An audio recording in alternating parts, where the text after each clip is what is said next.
ओम श्री गणेशाय नमः। श्री शिव महापुराणे विद्येश्वर संहिताय अथ पंचमो अध्याय। हिंदी अनुवाद। सूत जी ने कहा, जो मनुष्य श्रवण आदि 3 साधनों को करने से में असमर्थ हो, वह शिव जी के लिंग रूप तथा शरीर रूप की स्थापना करके प्रतिदिन पूजन करे। इससे वह संसार सागर से पार हो जाता है। देवता को न ठगता हुआ उस पर यथाशक्ति द्रव्य चढ़ाए पूजन के निमित्त रखे हुए सभी पदार्थों को लिंग तथा शरीर रूपी शिव को अर्पित करें और सदैव उसकी पूजा करते रहें। शिव जी के लिए मंडप, गोपुर, तीर्थ, मठ तथा क्षेत्र का निर्माण कर उनमें उत्सव करें और भक्ति भाव से उन्हें वस्त्र, गंध, माला, धूप, दीप आदि चढ़ाएं। विविध प्रकार के भोजन, नैवेद्य, मालपुए आदि भोज्य पदार्थ भगवान को अर्पण करने के लिए तैयार करें। छत्र, ध्वजा, पंखा, चंवर आदि सभी पदार्थ। लिंग तथा शरीर रूपी शिव जी की पूजा में सभी पूजन सामग्री राजाओं की भांति होनी चाहिए। प्रदक्षिणा तथा नमस्कार करने के अनंतर यथाशक्ति जप भी करें। आवाहन से लेकर विसर्जन पर्यंत प्रतिदिन भक्ति पूर्वक भगवान शिव की पूजा करें। इस प्रकार शिवलिंग तथा शिव शरीर की पूजा करता हुआ श्रवण आदि जो 3 साधन पहले बताए थे, उन्हें छोड़कर भी मानव शिव जी की कृपा से सिद्धि को प्राप्त हो जाते हैं। लिंग तथा शिव शरीर के पूजन करने मात्र से प्राचीन काल में अनेक लोग मुक्त हो गए। मुनियों ने कहा, शरीर मूर्ति मात्र में तो सभी देवगण पूजे हो जाते हैं, लिंग तथा शरीर रूप में शिव जी की पूजा क्यों होती है?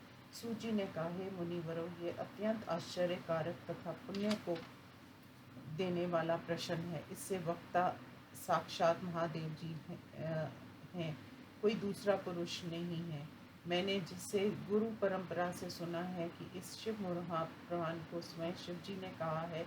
शिव जी ही स्वयं ब्रह्मा रूप है, अतएव वे निष्कल कहे जाते हैं। रूपवान होने के कारण वे सगुण कहे जाते हैं। सगुण को ही सकल कहते हैं, निष्कल को कला शून्य कहते हैं। निष्कल होने के कारण ही उन्हें निराकार कहते हैं। निराकार शिव की प्राप्ति लिंग रूप में होती है। सकल सगुण होने के कारण वे शिव देव शरीर रूप वाले अर्थात साकार हैं। संकल सगुण तथा अकुल निर्गुण या निराकार रूप होने के कारण वे शब्द ब्रह्मा नाम से सबसे परे उत्कृष्ट है। लिंग तथा वेद के रूप में भक्तों द्वारा इनकी सदैव पूजा होती रहती है। शिव जी के अतिरिक्त और देवता ब्रह्मा रूप नहीं है, अंत वे किसी प्रकार निष्कल नहीं कहे जा सकते। यही कारण है कि दूसरा कोई भी देवता ऐसा नहीं है जिसकी आराधना निर्गुण लिंग में की जा सके, क्योंकि वह ब्रह्मा नहीं अपितु जीव है। इसी प्रकार और देवता भी हैं। मौन रूप तथा सकल सगुण या साकार मात्र होने के कारण ही देव शरीर में पूजा की जाती है। शिव जी के अतिरिक्त सभी देवताओं में जीव तत्व है और शिव जी में ब्रह्मा तत्व है। वेदांत के सार से युक्त होने के कारण और ओंकार के अर्थ को प्रकाशित करने के कारण उपनिषद साक्षी हैं। यही बात मंदराचल पर्वत पर नंदीकेश्वर से ब्रह्मा जी के पुत्र बुद्धिमान सनत कुमार जी ने पूछी थी।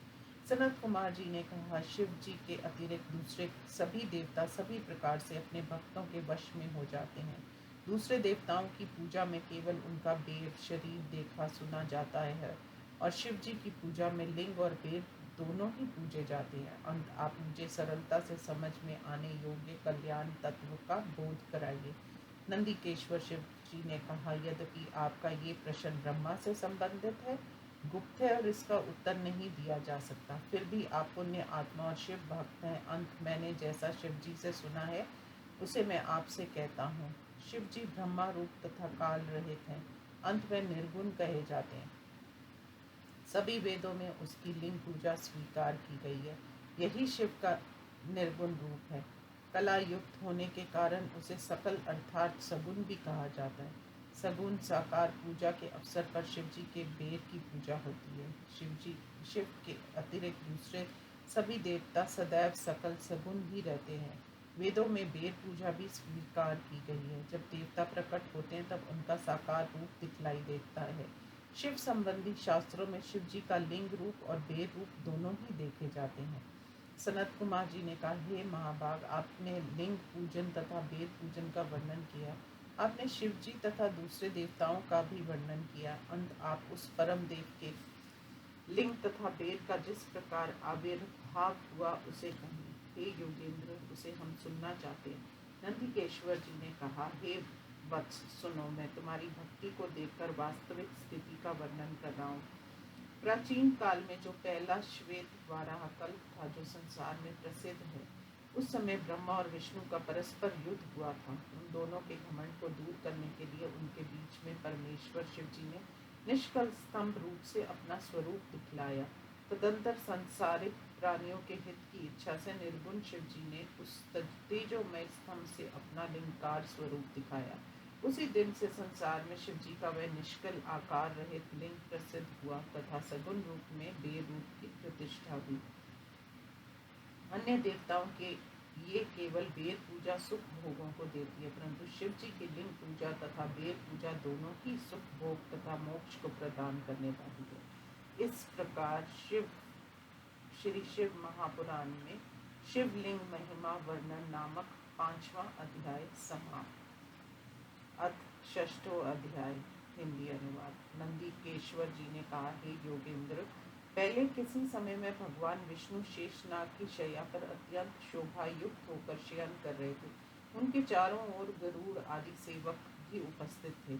उस समय वेद को जानने वालों में श्रेष्ठ ब्रह्मा जी अपनी इच्छा से वहां आए और शैया पर सोए हुए सर्व सुंदर भगवान विष्णु जी से पूछने लगे, तुम कौन हो जो अभिमानी पुरुष की भांति मुझे यहाँ आया हुआ देखकर भी सोए हो?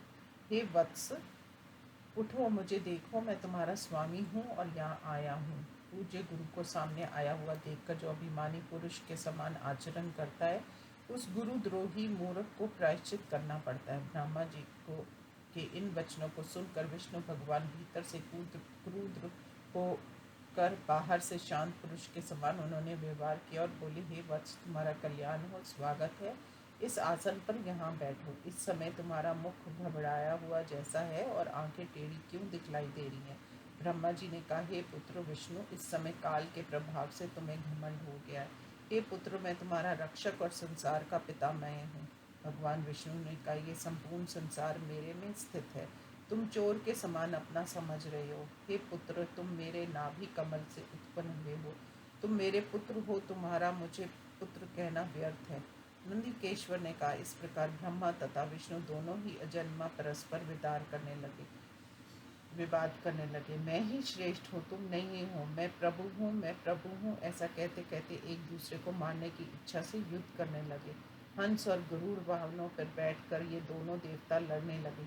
तदंतर ब्रह्मा तथा विष्णु के वाहन भी आपस में लड़ने लगे।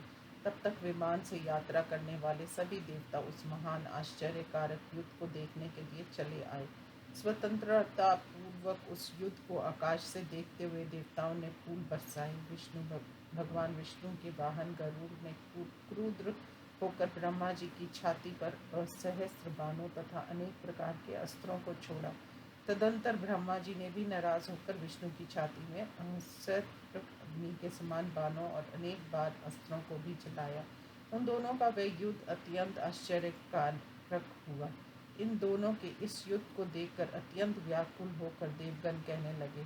तब विष्णु जी अत्यंत क्रुद्ध होकर लंबी सांस लेते हुए युद्ध पीड़ा से पीड़ित होकर बुद्धिमान भगवान विष्णु ने ब्रह्मा जी को मारने के लिए माहेश्वर अस्त्र का प्रयोग किया। तब ब्रह्मा जी ने अत्यंत क्रुद्ध होकर संपूर्ण संसार को कंपित करते हुए पाशुपतास्त्र को चढ़ाकर विष्णु भगवान की छाती पर चला दिया।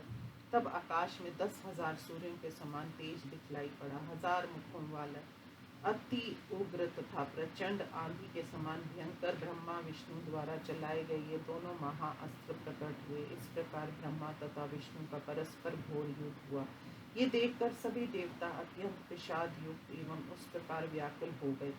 हे तात, जिस प्रकार राजाओं के परस्पर युद्ध होने पर ब्राह्मणों का मन दुखित हो जाता है, सृष्टि स्थिति संहार तिरोभाव तथा अनुग्रह जिनसे होता है, उन पर ब्रह्मा शिव को नमस्कार है, जिनकी कृपा के बिना कोई भी अपनी इच्छा से तिनके का नाश करने में भी समर्थ नहीं हो सकता है। इस प्रकार देवता उस युद्ध से भयभीत होकर शिव जी के घर की खोज करते हुए जहाँ शिव जी विराजमान थे उस कैलाश के शिखर पर गए।